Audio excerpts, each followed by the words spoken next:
Hello everybody. May is Mental Health Awareness Month, and I am a program manager at Western Montana Mental Health Center. And helping us with one of these presentations, actually the last thing we have going on this month, I think, is Christy Shield and Kim Seeberger. Kim works for the county, and Christy also works for the county. She's a prevention coordinator and oversees the Missoula Suicide Prevention Network, which is a group of over 400 people.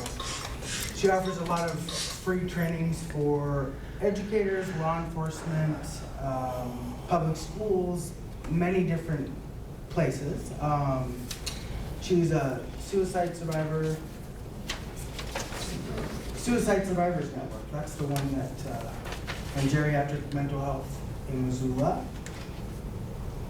And the Western Montana Suicide Prevention Initiative, you were the one who brought that forth, is that correct? With some other groups, yep. With some other groups, to help kind of improve the gaps in the services for individuals that are at risk for suicide. So she has agreed to come and do this for us. So thank you very much, Christy and Kim.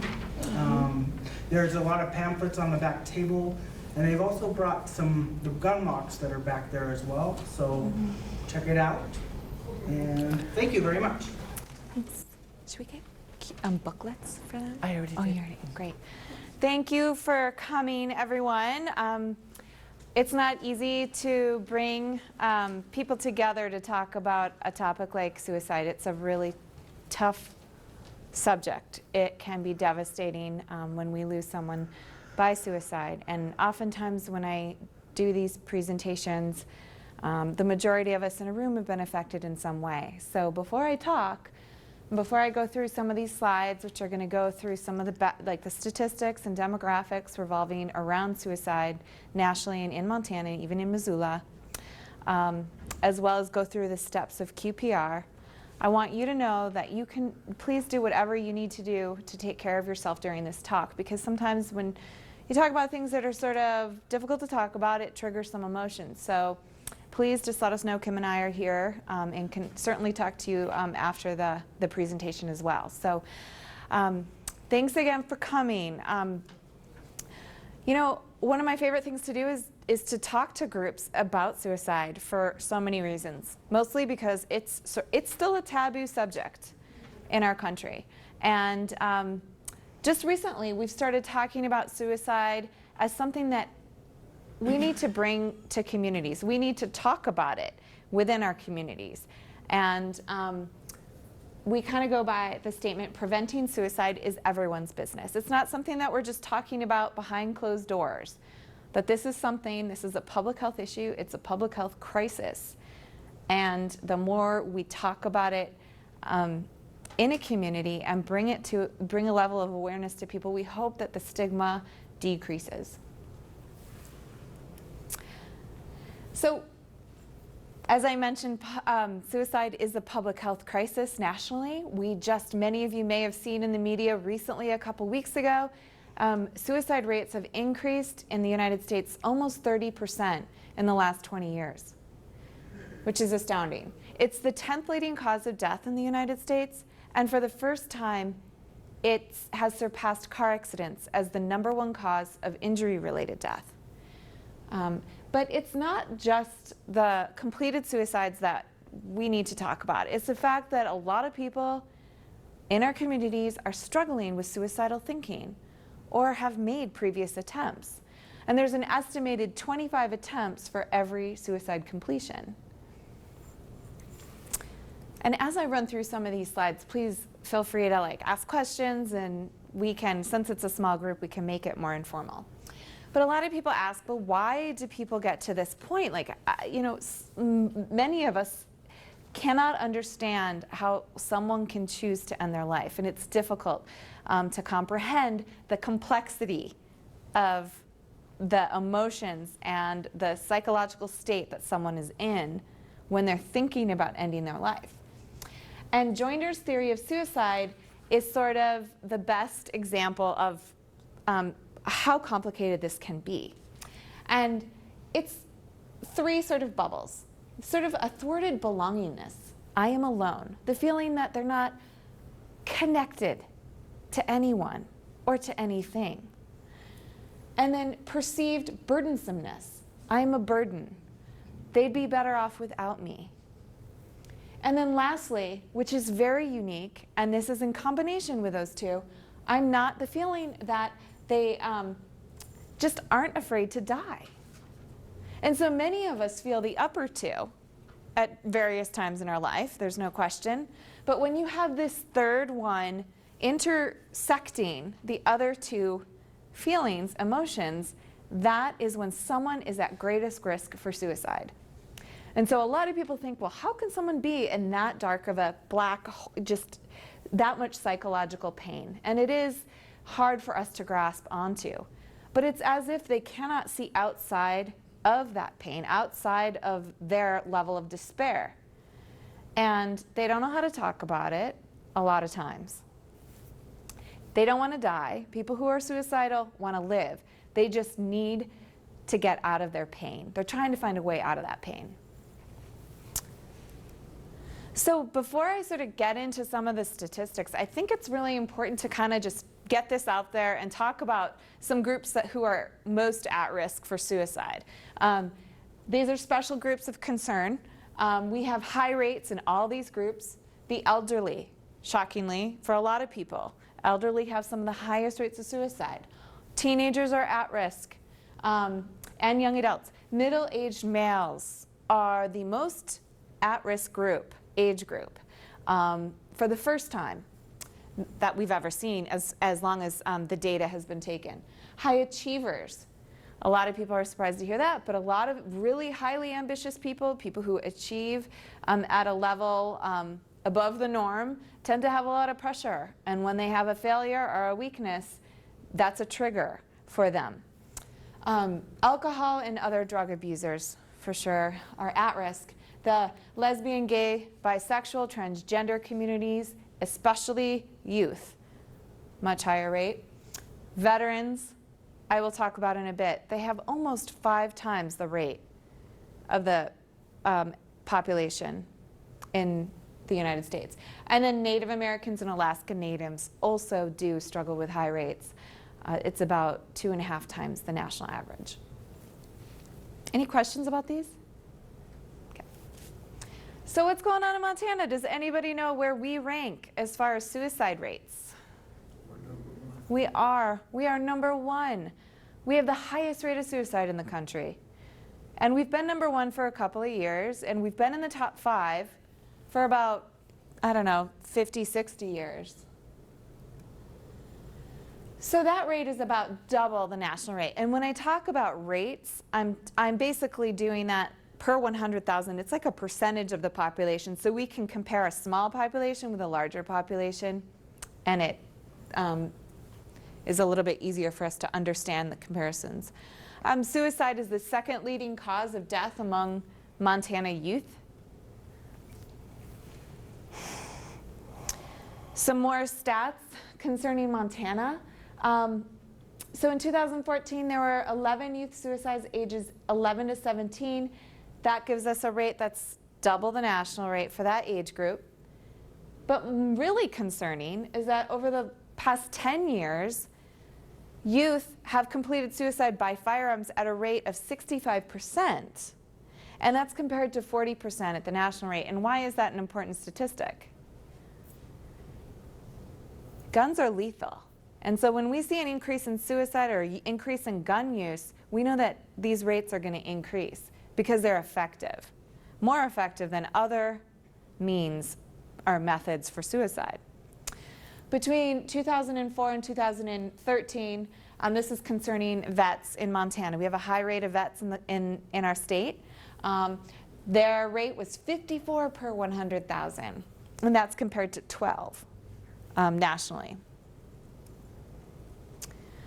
So we talk a lot about youth suicide and teen suicide, and if you were to do like a Google search for suicide prevention, most of what would come up would be related to teens, to teenagers.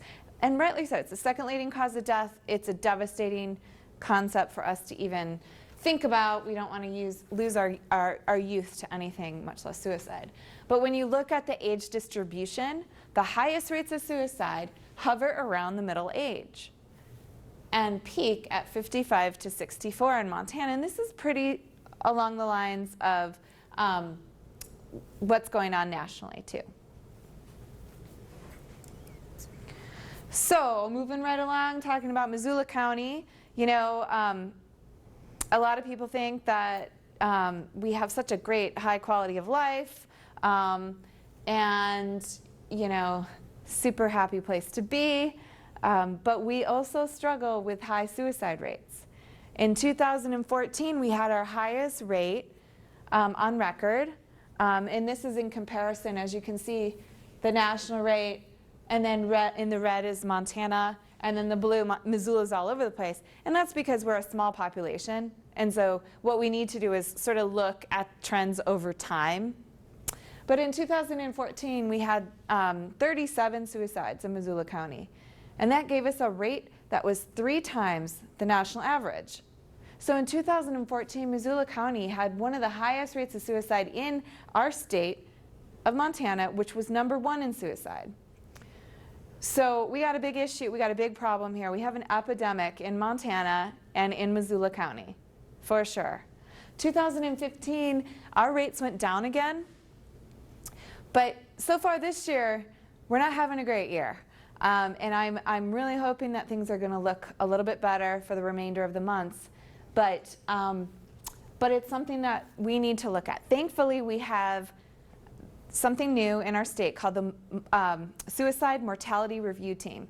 And Carl Roston is the State Suicide Prevention Coordinator. And along with coroners in each of the counties, there's a team of people who review all of the suicide deaths. They don't just look at the gender and the age and the month that person died. They look into, was this person seeking help? Were they, did they see a primary care provider before they died? Did they have a substance abuse issue? Were they living alone? Like other factors that kind of come into play so we can paint a better picture of who's dying by suicide in our state and in our community so we can better tailor our prevention efforts. And so thankfully we have more of that information. I think in Missoula County we're going to, in the next few years, have a better idea of how to really target our prevention and intervention efforts. So it's kind of hard to see the numbers on this map of the United States, but really what you need to know is that the red states have the highest rate of suicide in our country, and then the yellow states have the very lowest. What strikes you about this map? Anything? Yeah, the western states have the highest rates. This Rocky Mountain region especially has the highest rates of suicide. And intuitively, a lot of people think that in some of the more populated states, you would have higher rates of suicide. It's not true, but you'd think higher crime, more people, more stress maybe higher suicide rates. Nope. Fact of the matter is that the more rural states, such as those in the Rocky Mountain West, have the highest rates.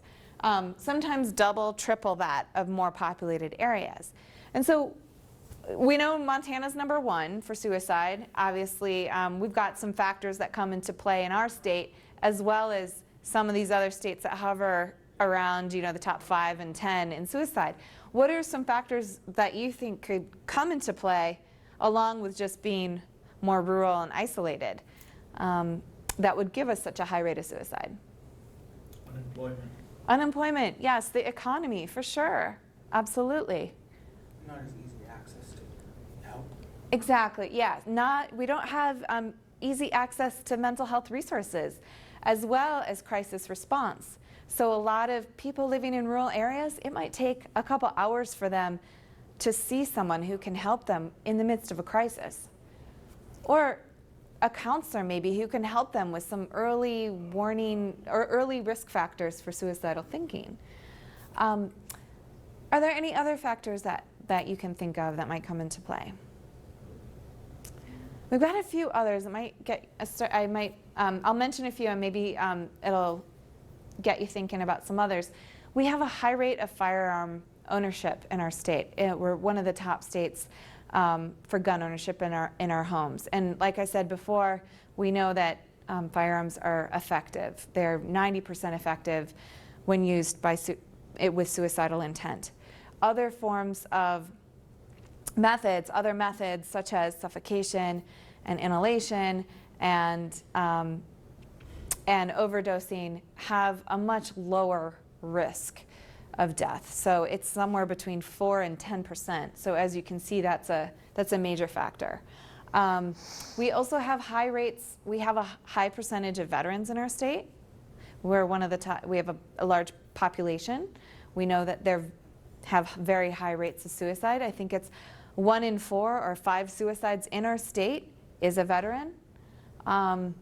We also have high populations of Native Americans, and they also struggle with high rates. And substance abuse, you know, Montana prides ourselves in being like the top in so many things, but we really struggle in some areas, and substance abuse is one of them, especially alcohol consumption. And we know that is very much linked to suicide. Carl Roston, the state coordinator, reviewed he reviews the suicide deaths and found that since he's been doing this, since they've been looking at all these deaths, close to 60% of the suicides in 2014 had alcohol in their system at the time of death. And then lastly, there's really an important one. It's the culture. You know, it's kind of the cowboy mentality, the frontier mentality. We're individualistic. It's harder to ask for help. And a lot of other places, like in New York City and Chicago, it's kind of cool to have a therapist. You know, it's like every 1 in 4 people have one, you know, or a counselor, someone to talk to.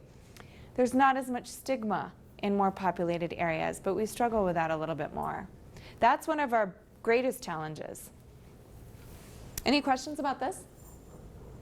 Okay. So just to put it into perspective, just as far as the isolation, because we know that being around people is a protective factor for suicide. But here we are so isolated, so remote.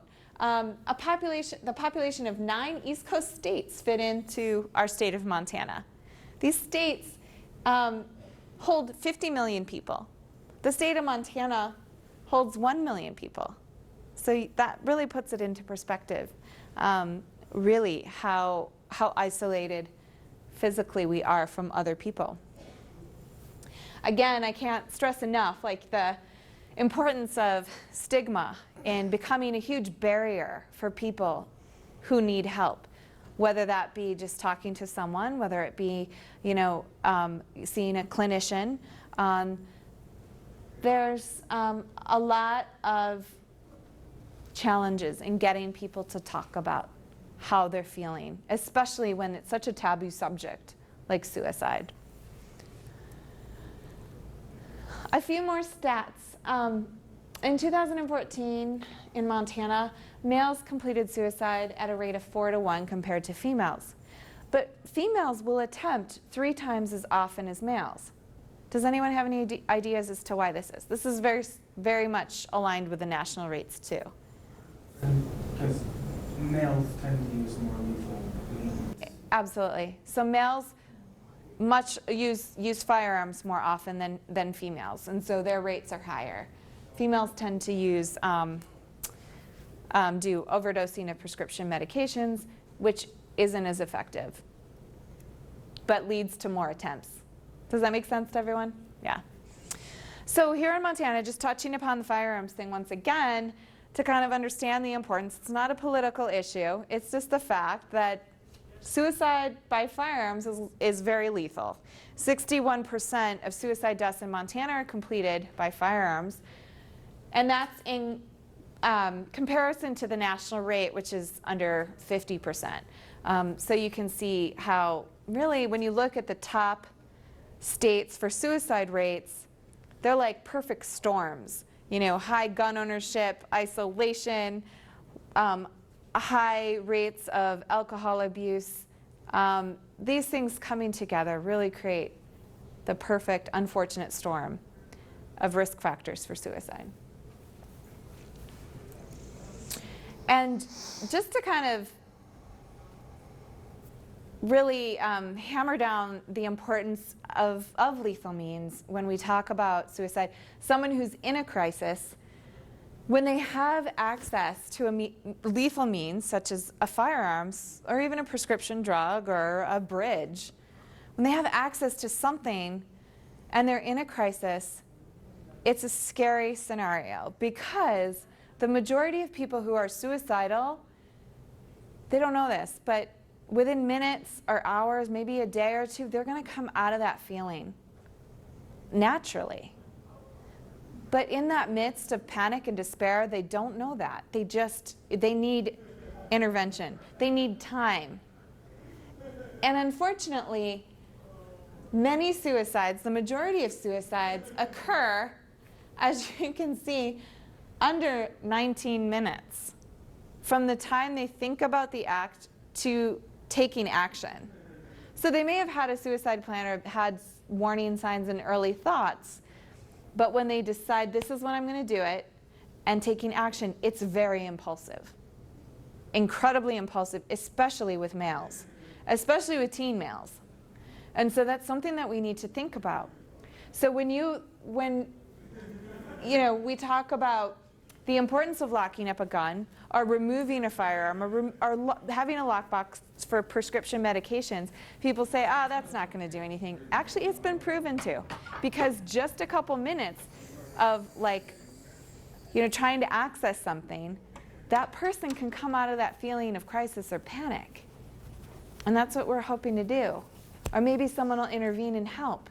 There's such a hopeful story, and maybe you've heard this story about a study that was done of all the survivors who jumped off the Golden Gate Bridge in San Francisco. So that was kind of a hot spot for suicide attempts, and historically. A very small percentage of people survived that fall, very small percent. But there were a number of people who did. And every single person who survived it is still living today and said that the moment they jumped, they knew it was a mistake.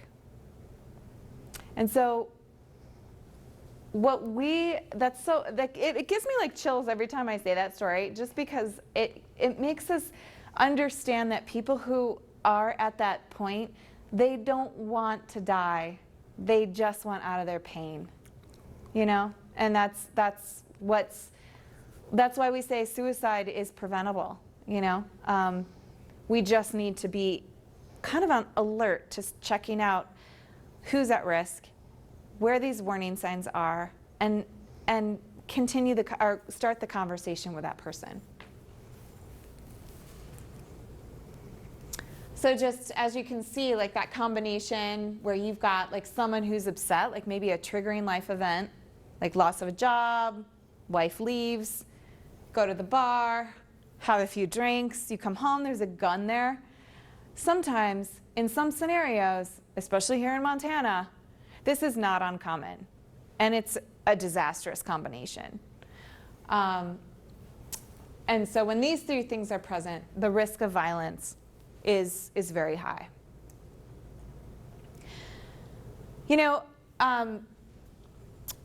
It's really important when you talk about suicide prevention to talk about suicide loss survivors, because loss survivors are the people who lose a loved one to suicide. And this slide is actually wrong. There's about 25 now. There's 25 survivors for every person who dies by suicide. And that means that these people were very close to the person who died.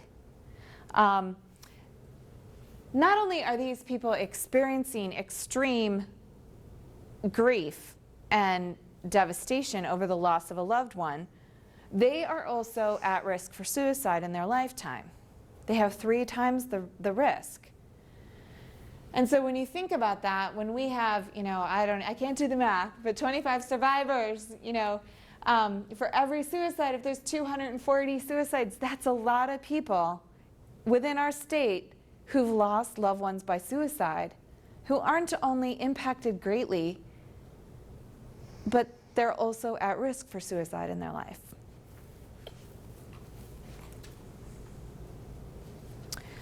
Suicide in Montana's counties, just to kind of give you an overview of how this is distributed.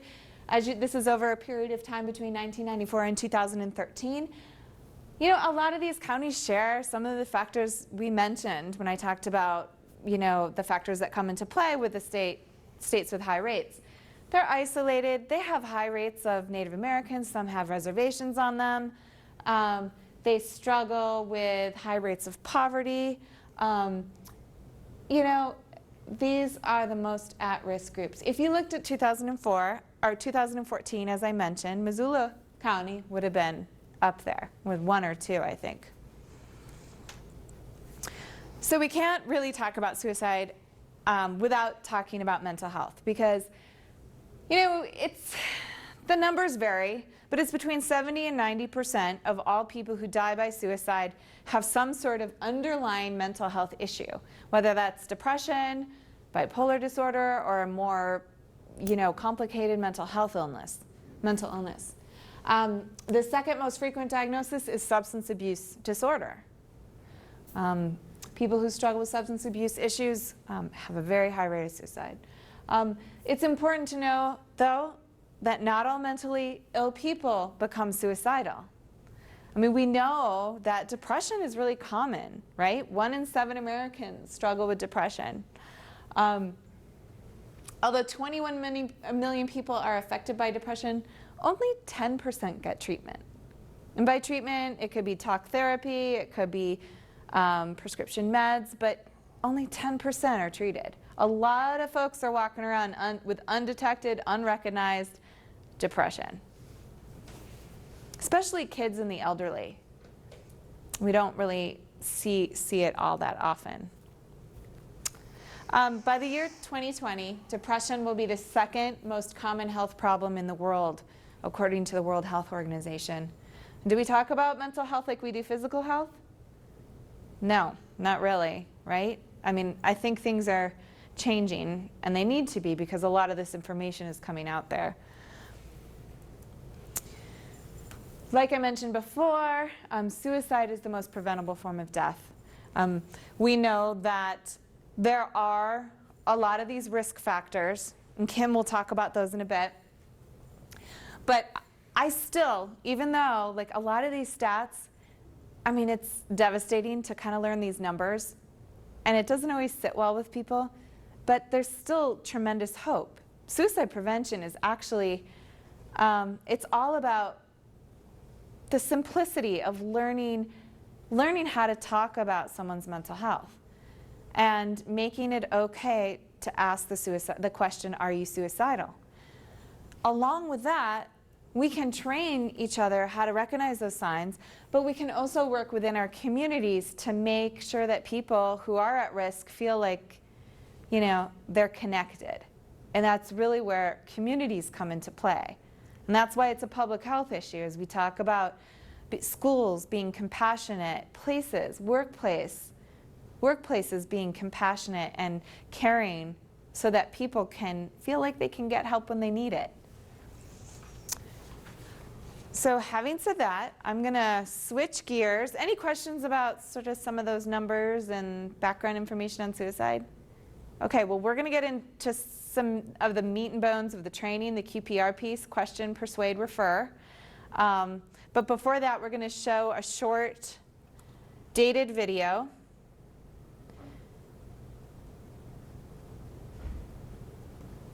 And I hope everything works out.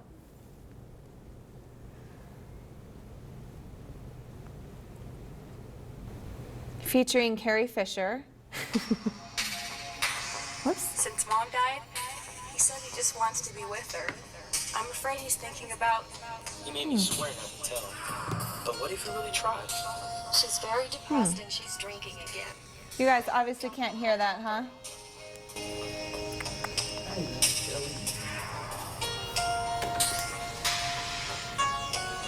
Is this on?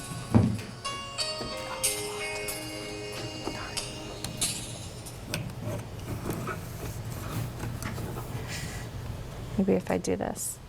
Which one? Which? The second one. It's the intro to keep it.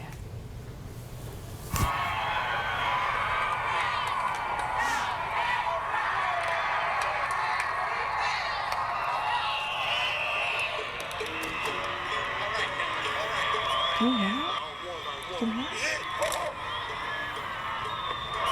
Harker is 17 years old. His team is about to win the city championship.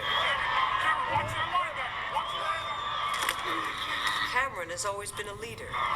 He has been chosen to receive a full-ride academic scholarship.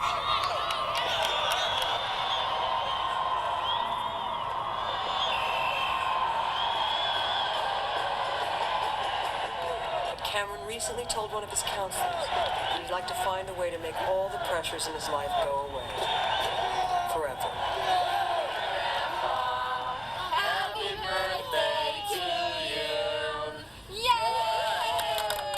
Walter Carpenter is celebrating his 75th birthday. Surrounded by his children and grandchildren, this seems to be one of the happiest days of his life.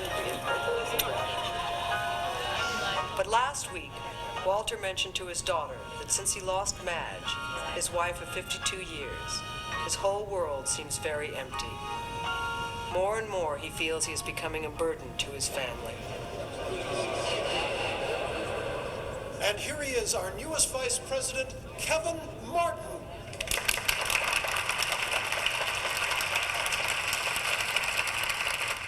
Julie Martin has appeared to live what most people believe a good life. Her friends call her the perfect wife and mother. Tonight, Julie plays the proud wife, beside her husband of 20 years, as he is introduced as his company's newest vice president. This is one of Julie's proudest and happiest moments. But later this evening, Julie will be arrested for drunk driving. Her well-hidden addiction to alcohol will soon become very, very public. In the next 3 months, Julie, Walter, and Cameron will make the same decision that thousands of other Americans from every walk of life make every day. They will attempt suicide. Is someone you know thinking about suicide?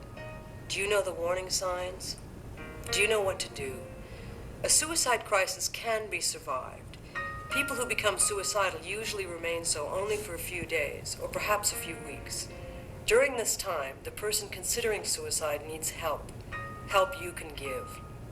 Talking about suicide is uncomfortable for most of us. We're afraid that we might push a friend or a loved one over the edge. Our uncertainty makes us turn away, leaving the sufferer feeling more alone than ever.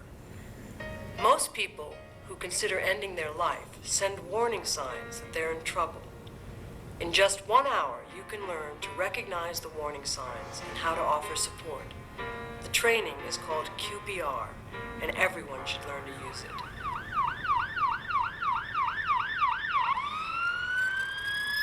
In the same way that thousands of Americans are saved each year by CPR, QPR training will provide you with skills to put an end to the tragedy of suicide.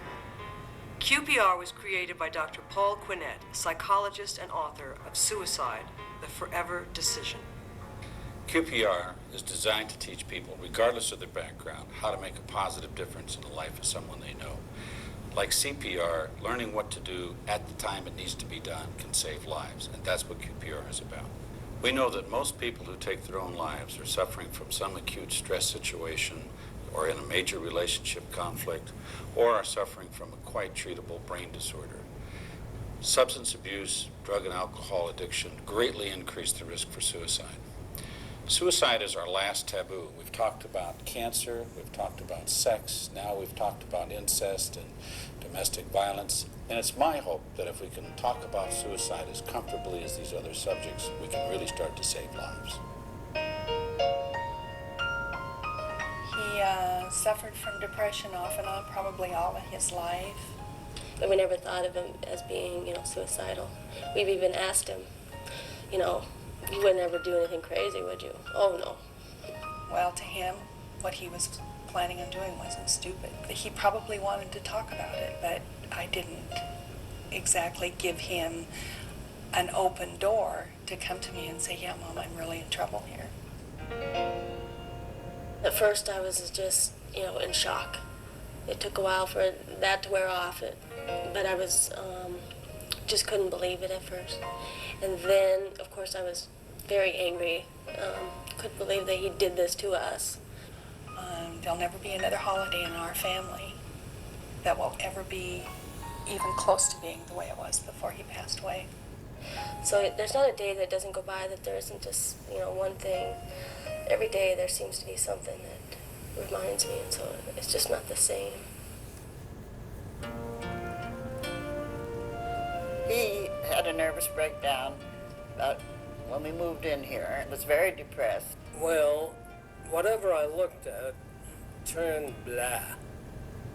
No matter what came up, I was completely negative. Decision making is one of the toughest things for the individual to make. The only thing they can think of is, well, maybe I better jump off the bridge or get that gun or something. And if someone whom this person knows suggests, would you like some help? And get that person to say, yes, I would. That's the big thing. Suicide has no color. It doesn't care what race you are. And it has no age limit. It doesn't care if you're young or old. I know that the effects that it has on me as an auntie who had a young person in my family say I wanted to commit suicide, and I mean young by 7 years old, saying, Auntie, I want to kill myself. And as an aunt, I didn't know how to help. I didn't know how to help him. And all we could do at that time was to able to be there as a family to hold him.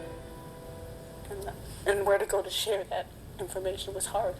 If I was trained, if I knew what I'm going to learn when I do the training, then maybe I wouldn't feel so helpless. And so when people, I think, deal with suicide, they feel real helpless. They don't know where to turn, they don't know where to go, they don't know what to say. And I think by learning this process, I'll be able to now know what questions to ask, how to respond to them, and definitely know when to refer them. And I think that's really important.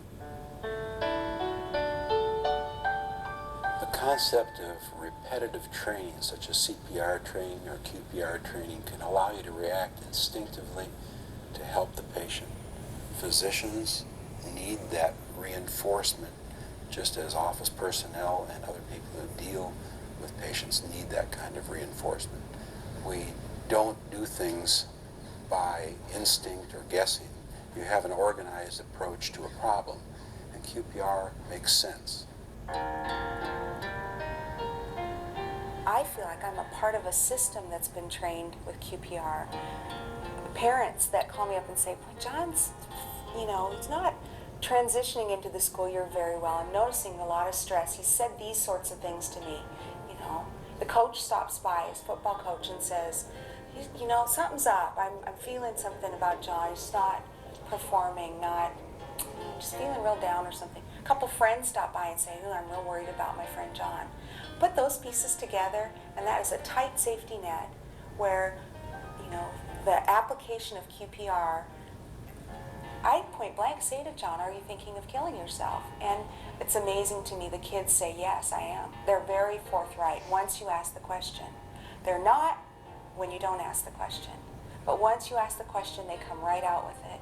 And you're able to deal with that. You're able to tighten that safety net, get them the help they need, and refer them on to more resources if that's necessary. And that alone can save a life. To save a life from suicide, we all need a little knowledge, some courage, and permission to talk about suicide openly. QPR provides all of this and sends a message of hope. Ask a question, save a life. It's something we can all learn to do.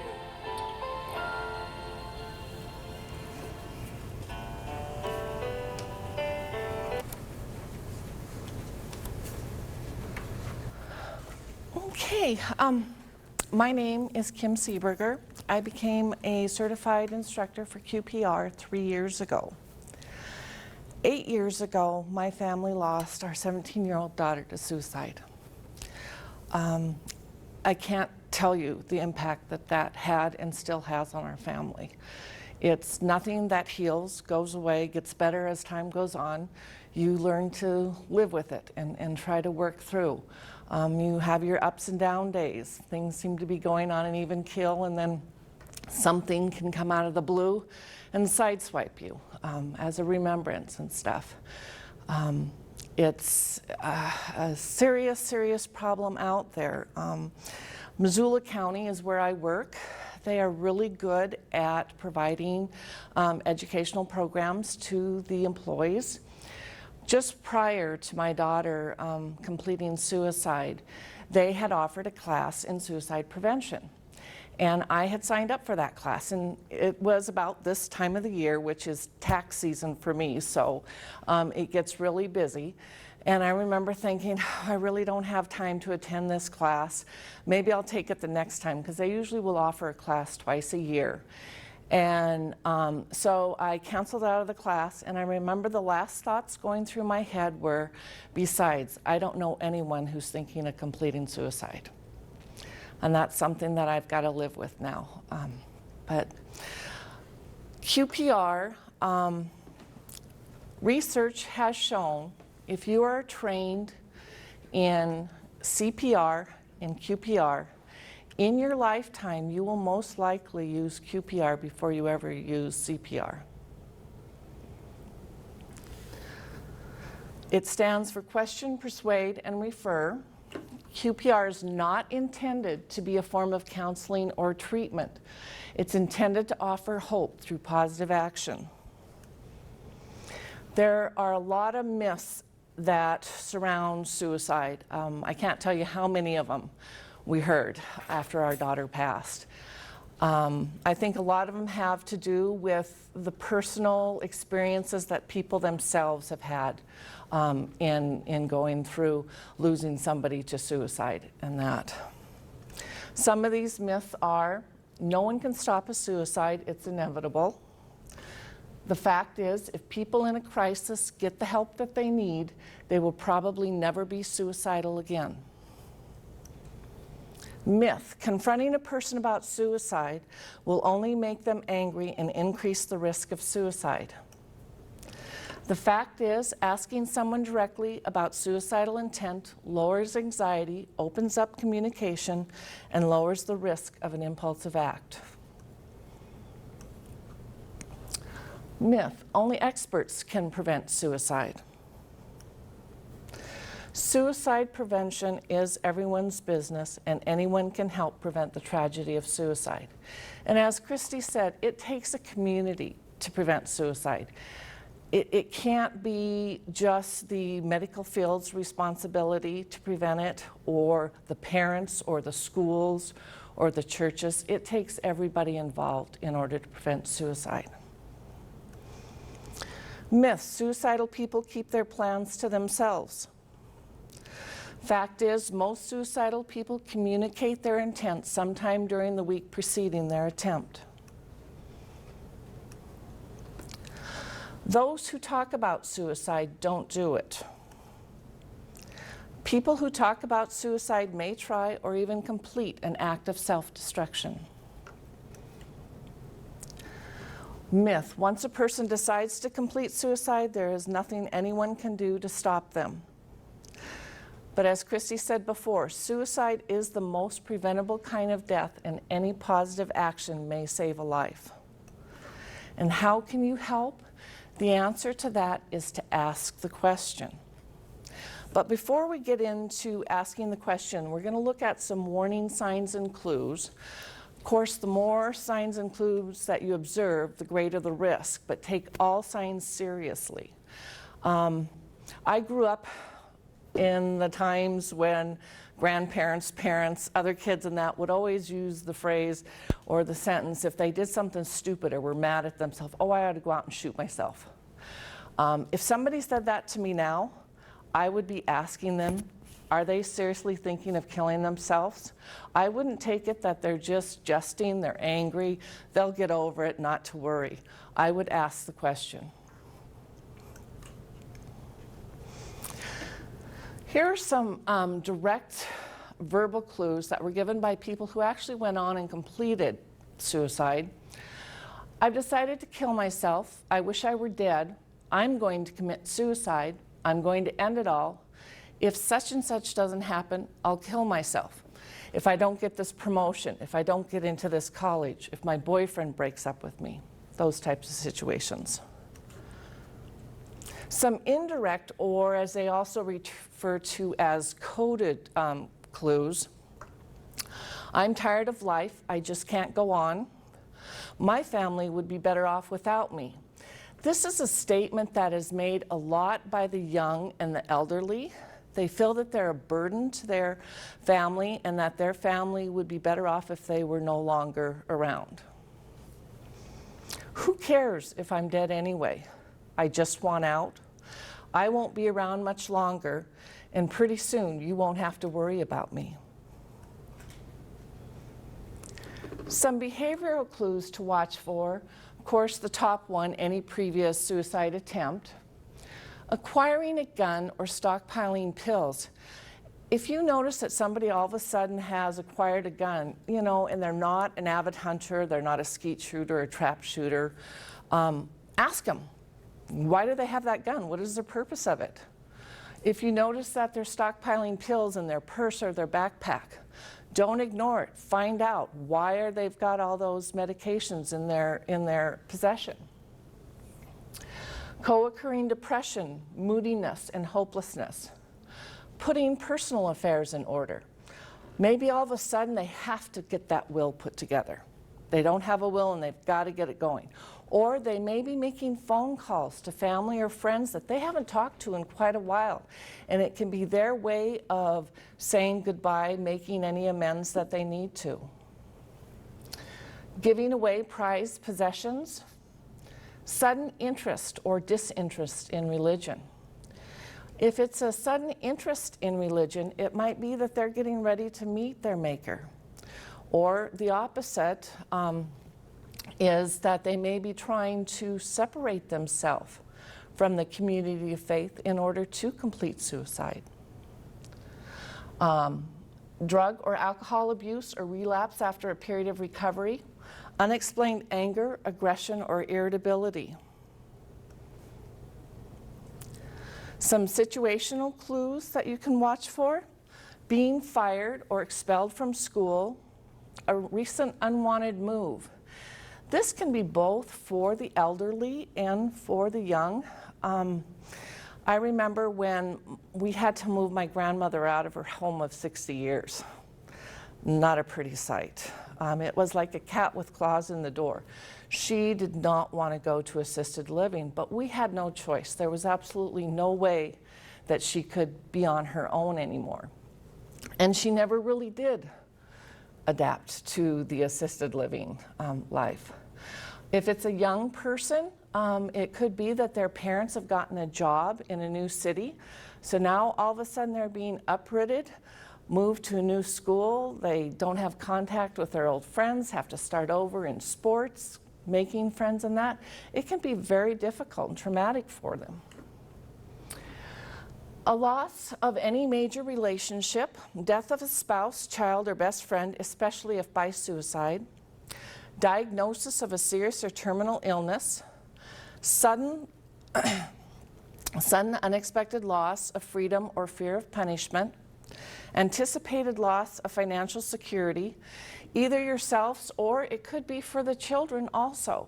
If all of a sudden a parent becomes unemployed and now, hey, you know, you can't drive the car anymore or things have to be taken back from them, that can be really hard. Loss of a cherished therapist, counselor, teacher or pet, or fear of becoming burdens to others. Here are some tips that they suggest when asking the question. If in doubt, don't wait. Ask the question. If the person is persistent, or if the person is reluctant, be persistent.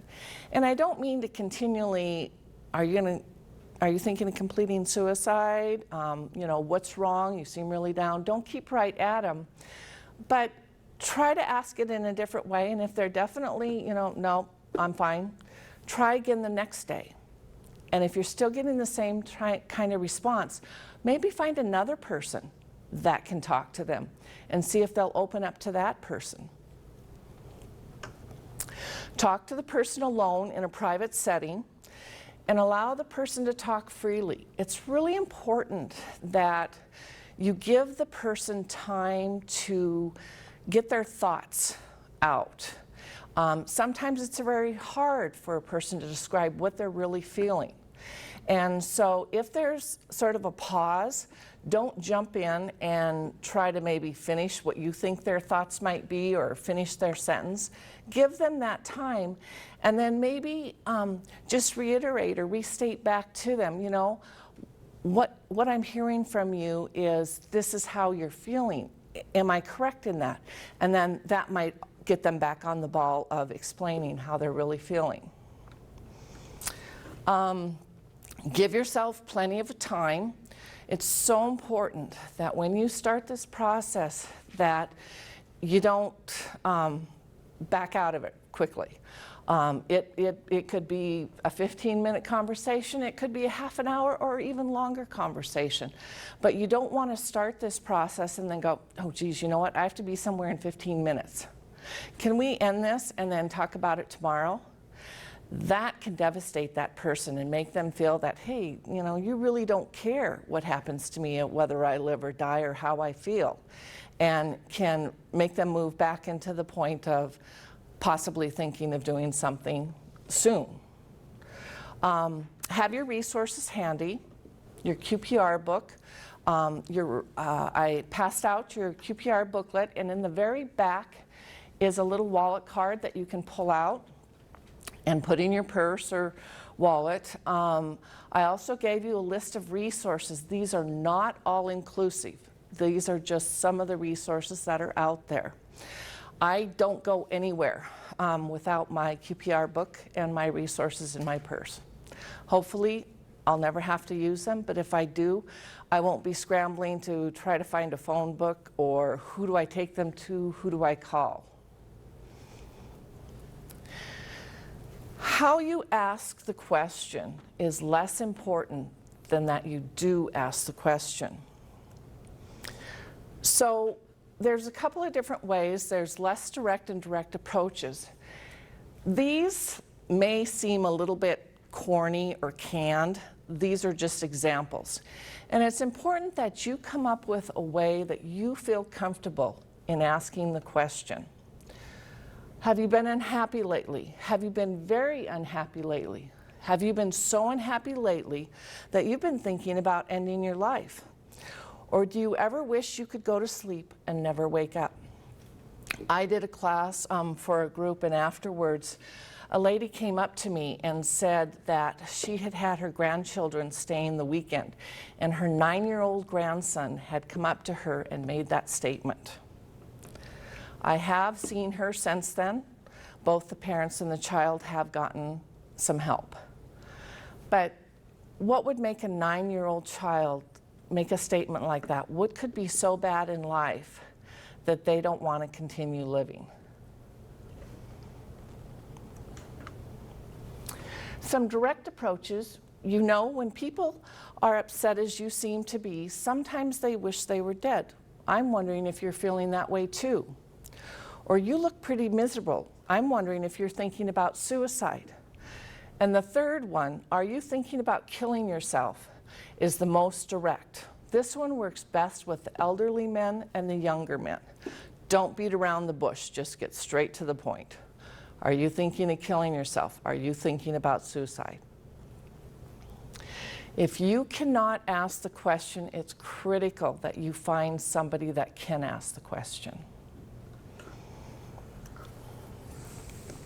There is a way not to ask it. You're not suicidal, are you? Why wouldn't you want to ask somebody that? Is it really leading? Or are you kind of, you don't want to hear it? Right. You're wanting to hear the no word, and it's coming right out at them. Aside from not asking the question this way, you want to be really careful in your body language and your tone of voice. You don't want to have the look of fear of God on your face that, please, please don't give me the yes word. Or to be sitting there maybe with your hand or head in your hand and looking bored or that, or sitting way back in your chair standoffish, like, I don't want to hear the yes word, let's just get through this type of thing. So when we went through our training, they highly suggested that you practice asking the question. Practice with your family or friends, or even stand in front of a mirror and watch yourself ask the question, hear yourself ask the question, so that if it ever came to a time where you needed to, you're not going to choke on the words. It's really hard. When I went through the training, we did a lot of role playing. And I thought, oh, okay, I've been through this. I think that I can do it. And it was even hard, you know. And so it's so important to practice so that you get that comfort zone of asking. So the next step in QPR is to persuade someone to stay alive. So what you want to do is you want to listen to their problem and give them your full attention. Remember, suicide is not the problem, only the solution to perceived insoluble problem. And don't rush to judgment. There again, that can stop communications. And offer hope in any form. The only thing that I caution on that bullet is be careful of what hope you are offering. You don't want to offer something that you can't follow through with. For an extreme, if you said, you know, if you'll go get help, go see a counselor, I'll take you to every appointment that you have. I'll be sitting outside that waiting room waiting for you. I'll be right there to support you. And the first time that their appointment comes along and you say, oh, I've got something else going on, I'm sorry, I can't take you this time. There again, that can be so devastating to that person. They could feel that you've lied to them. You really don't care whether they live or die. And it could ruin them. So be careful in what type of hope you do offer. You want to then ask them, will you go with me to get help? Will you let me help you get help? Will you promise me not to kill yourself until we found some help? Your willingness to listen and to help can rekindle hope and make all the difference. The third step is then to refer them on. And a lot of times suicidal people don't believe that they can be helped, so you may have to do more. You may have to call the 1-800 suicide hotline. You may have to take them to the emergency room. The best referral involves taking a person directly to someone who can help. The next best referral is getting a commitment from them to accept help, then making the arrangements to get that help. And the third best referral is to give referral information and try to get a good faith commitment not to complete or attempt suicide. Any willingness to accept help at some time, even if in the future, is a good outcome. Since almost all efforts to persuade somebody to live instead of attempt suicide will be met with agreement and relief, don't hesitate to get involved or take the lead. Christy and I have had this question come up a few times from people where they've known somebody that they're concerned about and they really don't know what to do. But on top of that, they're afraid of getting involved because they feel that if they get involved that they're going to take ownership of that person's problem, and figuring out how to solve that problem. And that is not what QPR is about. QPR is to be used to identify that there is a problem out there and persuade that person to get the help and then refer them on to a qualified person that can help them. It's not to fix and solve all of their problems. For QPR to be effective, you can tell the person, I want you to live, I'm on your side, we'll get through this.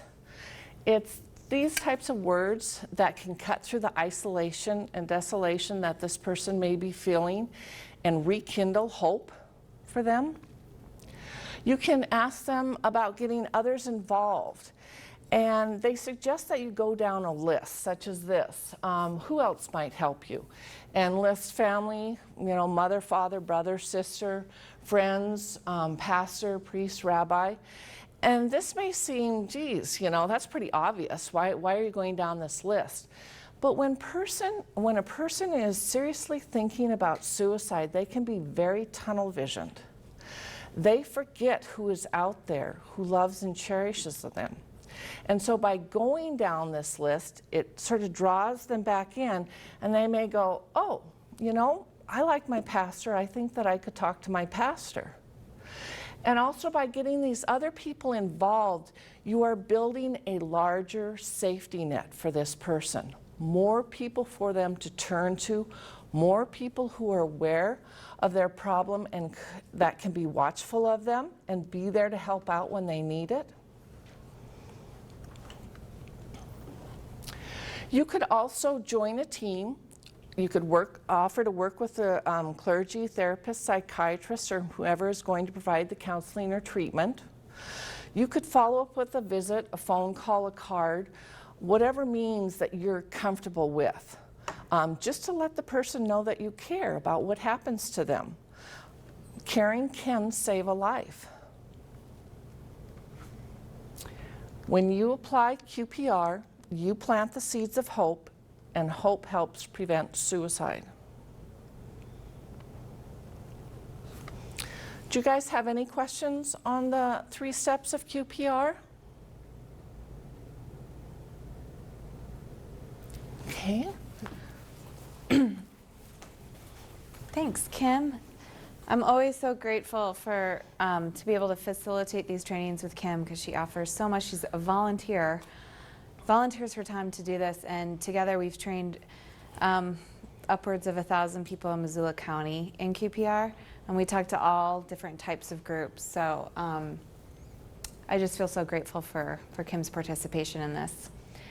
I'm going to go through a few more slides that really get more in depth into some of the warning signs. The QPR portion that Kim did is a model that cannot be changed, which is fantastic because it's very consistent and it's a evidence-based program. But we have some additional information we wanted to share with you that kind of answers some questions, lingering questions people have.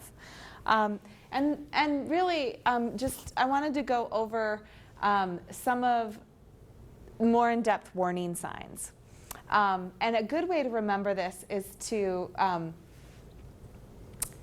for the warning signs is path warm? And I'm going to go through some of these. The first is ideation. And this is really just expressing or communicating intent. So wanting to hurt themselves, threatening to hurt themselves via writing on a Facebook post, talking to a group, making threats that we should all take seriously. And the second is substance abuse. And this is really important in that when we look at some of these warning signs, it's a change in behavior. So substance abuse, so increased alcohol or drug use, all of a sudden a spike in sort of binge drinking or drug abuse should be concerning. The next is purposelessness. That is such a mouthful. This is no reason for living, no sense of purpose in life. People start to give things away. They see no reason to maintain their hygiene, which is an interesting sign, but a very specific one. The next is anxiety. And this is agitation, anxiety, really an inability to sleep, or the opposite, sleeping all the time. Difficulty concentrating. A lot of people experience anxiety. But if you're seeing a change again in behavior or their regular character and personality. The next is trapped. So feeling like there's no way out, like really not being able to see beyond, like Kim mentioned, like not getting into the right college or a breakup with a boyfriend, like not seeing that there's any life beyond this incident. Also tunnel vision, not being able to see anything outside of what they're seeing. Next is hopelessness. No future, like there's no hope. I see things aren't going to get better. No matter how much people tell me they are, I have no hope. Withdrawal. And this is really key. Like, someone who's depressed or suicidal oftentimes withdraws from friends or things they like to do. and really isolates themselves from family, from friends, loved ones, society. And then there's anger. So this is rage, revenge, uncontrolled anger, a spike in anger, being very irritable. Recklessness. This is really just being more rebellious, reckless, engaging in high-risk activities, impulsive behavior. And this is especially true for teenagers and young adults. So we see a spike in really reckless, high-risk activity. And then there's mood change. And this is dramatic mood changes, shifts, going from like happy to sad, emotional changes. But there's also a flat affect. A lot of people who are depressed have this look on their face like they're just empty inside. And so that's important. Depressed mood and acting out of character. So again, don't hesitate to bring up the word suicide. If there's one thing you learned today, this is what we want you to go home with. Like, don't be afraid to talk about it, and practice if you need to. If you know of someone or you work with people who are at risk, don't be afraid to ask that question. So now I'm going to move into factors to use to assess current level of risk. So this is if there's an attempt that's been made. Because oftentimes we see people where there's multiple suicide attempts. There's a small percentage of people who continue to make attempts. They might have a history of 3 or 4 attempts. Maybe they have a history of 1. But if someone has threatened or attempted, these are some things to consider. The dangerousness. So what's the level of risk? Did the person take 5 pills or 20 pills? How serious is this person? The next is intent of behavior. Did the person believe that taking 5 pills would kill them? So that's an important question to ask. Rescue. Did the person tell anyone they made an attempt? Suicide notes are left in over 70% of successful suicides, effective suicides. The person gave some sort of warning. Timing. The more recent the attempt, the higher the current level of risk. Was it 3 months ago or 3 years ago? Within that 3-month period after an attempt is that person is most vulnerable to making another attempt. A lot of people think that once someone's in treatment or over at Providence and gets put back out into like everyday life, that all is good, but that's not the case. So about 90 days after that person makes the attempt, they're most at risk. And we need to be on alert to that. And again, just the rebound effect. If someone makes an attempt, they are threatening suicide, they don't recover overnight. So this is not something that's as easy as, oh, I linked him up to a counselor and everything is perfect. Not always. It takes some time to develop a relationship, to get on a path to wellness. It can take some time. People come out of wanting to complete suicide slowly. Even though we know that people who attempt and get linked to resources oftentimes, for the most part, don't become suicidal again, we know that it's not always so easy. Their affect may appear brighter because they finally made up their minds and see an end to their pain and anguish. Now this is a warning sign. So if someone who's attempted and appears like super happy and has like this change in personality and so optimistic, that actually can be a warning sign that that person has another plan.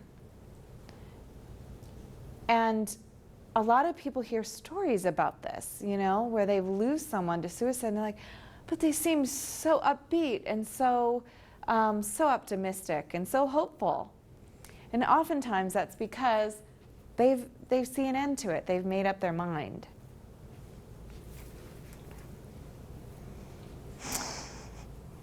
And as I mentioned before, the greatest risk is not when people are in their depths of depression. So one of the myths that a lot of people believe is that suicide rates are highest in the middle of the winter and around the holidays. Actually, November, December are some of the lowest months for suicide deaths. When people are really, maybe they're in more of the depths of depression during the winter months, especially here in Montana. But what we see is an increase in suicides now, April, May, June. April, May, and June always have the highest rates of suicide in especially climates such as ours. And this is because, you know, a lot of people who are in the depths of depression don't have the energy to make a plan. They don't have the energy to follow through. And so when you see someone pop out of a depression and have sort of a brighter, more optimistic feeling about things, that's when we should be most on alert. Suicidal thoughts or attempts were 4 times more likely during the first 10 days of treatment than after 3 months. And the highest rate of suicide is not while a person is in treatment. It's the first 30 days after discharge. So when someone's discharged, we still need to be, family and friends need to continuously support that individual. Switching gears a little bit, I'm going to talk about what I do at the health department and in Missoula County. So a lot of people don't realize, you know, suicide prevention is a pretty new field in public health. It's about, I mean, it's only maybe 15 years old or so as far as people working within communities and talking about it as a public health issue. Here in Montana, we have 1 full-time person working on suicide, and that's Carl Roston at the state. I'm a half-time position, and there's a couple others within the state. There's a lot of overlap with other groups, but it's astounding that we have such a crisis, and we don't have a lot of people and a lot of resources or a lot of funding to make things really happen. But we really, we rely upon some programs that are really effective. And these are used in communities across the country. And a lot of them are really just targeted for specific populations that are at risk. And so here in Missoula, we use a few of these. And one is the SOS program, which is Signs of Suicide. It's for middle schoolers and high schoolers. And it's all about teaching kids how to recognize signs in their friends. Because we actually know that teenagers are able to see things teachers and counselors and parents don't always see. And they hear things too. And so we teach the kids how to recognize signs in your friends, take all threats seriously, and learn how to just never keep a secret. Learn how to link your friend up with the right person, with some help, with a trusted adult. And it's been really effective here in Missoula. All the schools, all the middle schools and high schools use it. And I go in and I train the teachers and incorporate it into their classes. There's also a program for parents, and we do a variation on this, but just trying to, through the counselors, send information home with parents and alerting them to trainings that are available in the communities. My least favorite statistic as far as suicide and suicide prevention is that 85% of parents who lose a child to suicide had no idea that their child was suicidal. And so we're really trying to pull in parents as well. And then there's a toolkit for senior living communities. And this is really something that we need to do more work on, but we're just starting to kind of approach senior living places where, you know, as I mentioned before, the elderly who deal with chronic pain, loss of spouses, and undetected depression oftentimes struggle with suicidal thinking. We have a means restriction campaign, but we call it Safe Homes Missoula. We talk about the importance of locking up guns and the importance of locking up your prescription drugs, and we're trying to work with gun shops and pharmacies in town in giving away storage boxes, storage locks, and that sort of thing. And then lastly, we work with primary care. And the reason we work with doctors and nurses is that 65% of people who die by suicide see their doctor a few weeks before they die. And so we know, the experts say this happens because they don't know how to talk about it. They figure going in to see their doctor, maybe the doctor will see it, maybe their nurse will see it. Someone's got to ask that question. But we know that they're not in most cases. So things are starting to change, but we know that since so many people who are suicidal are seeing their primary care physician weeks before they die, that is an obvious means for intervention, right? Seems like screening, mental health screening, asking questions about how their mental health, what their state of mental health is, and asking about suicide if they feel that needs to be asked. And so there's some training that needs to happen there, and protocols that need to be followed. And there's some best practices that we're working on. And then QPR, we do a lot of these trainings, which is great because we can come in and do it in an hour and 15 minutes, hour and a half, and train people who really are just part of our general population in learning some of the things you've learned today. There's more advanced trainings that we offer in Missoula County. One is called Safe Talk. It's a half-day program. It goes a little more in depth than QPR. You actually practice asking the question and doing some more like interactive role plays. And then finally, sort of the gold standard for suicide prevention is called Assist, and it's a 2-day program, and it's excellent. We offer it at various times throughout the year here in Missoula, and it's really for people who are, anybody can take it, but it really works great for people who work with people, especially high-risk people, and it goes into learning how to talk to someone who not just linking them up with the right resources, which is important, but learning how to be a person, how to play a role that's more significant, giving them hope, providing support. It's not just for counselors, but it's kind of going in that direction. It gives people a lot of confidence in dealing with people who are suicidal and assessing risk for suicide.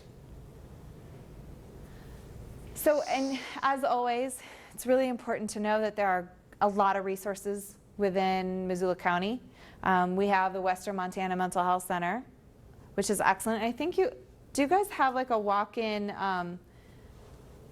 clinic now where you can see a counselor? Right, we're working towards that. Yeah. Right now. Yeah, I think they are doing some. And we're working on getting it more often. That's so great. I think that's excellent for our community. A lot of people, when an individual's in crisis, we say the best thing we can do is call 911 or take them to the emergency department. Obviously, we want to catch people before they're in crisis. We want to catch people when we're seeing some of these early warning signs, and that's what this training was about. But it is important to know that you do have, you have the Western Montana Mental Health Center, there's Providence, and then obviously the emergency departments. If someone is imminently suicidal, that's where you need to go. There's also, at any time, you can call the suicide prevention hotline 24/7. If you don't know what to do and you don't know how to help someone, you can call this number and you can talk to them, or you can have the person who's suicidal talk to them. And they will guide you through. This is at any hour of the day or night. They will guide you through the steps of what you need to do. And I should have another slide because there's now a crisis line in Montana, a text line, and it's 741-741, and then you text Montana, MT. And that is really great for youth because what we've seen nationally is that teenagers aren't calling the Lifeline number. They're not, you know, they don't want to talk to someone. But we're seeing that people are texting, and that's working really well. And so Montana and the governor just approved this, so it's brand new. So that's really all we have today for the training. Does anyone have any questions at all. And Kim and I can stay a few minutes after if you guys want to chat. Thank you so much for coming. And please feel free to contact me if you want to set up another training or if you're interested in any other resources or trainings that we offer. Thanks again. Thank you.